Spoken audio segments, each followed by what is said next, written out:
During COVID, you cannot go to the churches, but you can go and do a bunch of riots as much as you want. Get together, Yeah. no problem. But you're not allowed to go to church. You're not allowed to see your loved one before they pass. But you can go and destroy businesses and stuff Yeah. like that. Nothing made sense. Yeah, no, it's just a lot. It's a lot of fun. And then during COVID, you gotta get your vaccine. I don't need to get mine, but you want me to get mine. And I'm like, okay, but since when do I need to get vaccinated for your vaccine to work? So then I'd love to know, and I'm sure a lot of other women would as well, as to like how you've gotten to this point, this mindset that you have, right? Because it seems as though you've sort of broke the matrix, right? You've kind of broken free from that slavery mindset that a lot of people fall into. What allowed you to get to this point? Is it just you've always been, wanting to educate yourself? I know you've mentioned a little bit, your husband has helped a lot with that. But you're 19, right? Were you always this way? Was there a point where you feel you were, kind of on the other side of feminism and then you made that transition? What did that look like? I wasn't always this way. I would say in high school, I definitely leaned more liberal and feminist. Thank God I couldn't vote.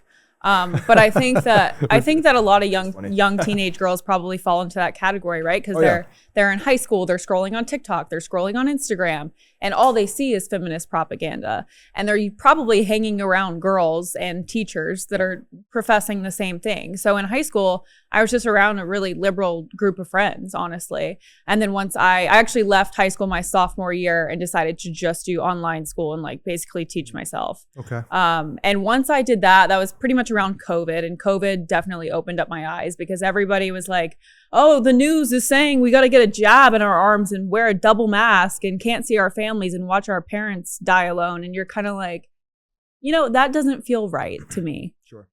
So I think 2020 was a big like pivotal moment for me where I saw all of the lies that were coming from the left. And just you were honestly, 16, right?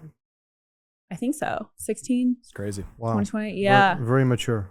Yeah. Okay. The fact that you're curious and you're just digging into it, because a lot of people, as much as, everybody went through COVID. Yeah. And some people, they became more, feminists. And then you have you, right? Where you're actually, looking into different opinions and making up your own mind. Well, and BLM was going on at that time too. Right. So it was like you had COVID and Black Lives Matter.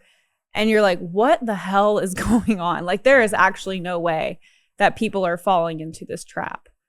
And so, yeah, that opened my eyes to pretty much everything else that I was being lied to. I like that you about. mentioned COVID. So during COVID, you cannot go to the churches, but you can go and do a bunch of riots as much as you want. Get together, Yeah. no problem. But you're not allowed to go to church. You're not allowed to see your loved one before they pass. But you can go and destroy businesses and stuff Yeah. like that. Nothing made sense. Yeah, no, it's just a lot. It's a lot of fun. And then during COVID, you got to get your vaccine. I don't need to get mine, but you want me to get mine. And I'm like, okay, but since when do I need to get vaccinated for your vaccine to work? Because you're telling me that you're in danger even though you're vaccinated.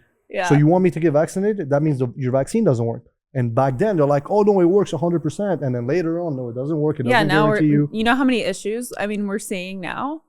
I have a mutual friend or family member who got the vaccine, had to because she lives in Canada. And now she's in the hospital every single week. I can't even remember she now has what is considered an autoimmune disease. I can't remember what it's called, but it's something in the blood. She can't drink alcohol. She can't eat certain foods. Like, she's the size of a toothpick. Yeah. Wow. Since She's the not vaccine and the 90 boosters you had to get with it. That is crazy. Yeah. Sad. It's very, Very, sad. very sad. Yeah, a lot of people, even until now. I don't know if you watched the documentary Died Suddenly. No, I didn't. You have to watch That is it. insane. Okay. Oh yeah, you have to watch it. It blew my mind. It covers a lot of the COVID stuff. Mhm.